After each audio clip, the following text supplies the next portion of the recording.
Il-Prim Ministru Robert Abela għaddej b'taħdidiet intensivi mal-mexxejja Ewropej dwar il-budget Ewropew għas-7 snin li ġejjin. Matul il-jum tal-ġimgħa beda jiltaqa' għall-ewwel darba s-Summit tal-Kunsill Ewropew Speċjali mindu faqqet il-pandemija. Fi Brussell il-Prim Ministru Malti jipparteċipa wkoll f'diskussjonijiet dwar il-pakkett ta' rkupru mill-effetti tal-pandemija COVID-19 magħruf aħjar bħala Next Generation EU. Iż-żewġ pakketti ġifieri l-pakkett ta' rkupru u l-budget Ewropew għas-7 snin li ġejjin iqarbu iż-2 triljun euro.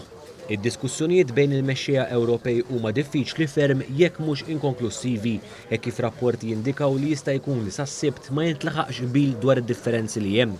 Rapporti juru li n-negozjati jaf ikollhom ikomplu anke l-ġimgħa d-dieħla.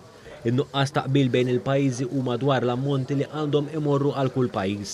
Fost oħrajn pajjiżi bħal l-Olanda, l-Finlandja, l-Awstrija u d-Danimarka qed jippretendu li jieħdu rifużjonijiet qawwija fuq il-flus li joħorġu, filwaqt li pajjiżi oħra bħal Spanja u l-Italja qed jistennew li jieħdu aktar flus minn qabel minħabba li l-ekonomija tagħhom għaddiet minn żminijiet diffiċli u kienu fost l-aktar pajjiżi Ewropej li ntlaqtu mill-imxija.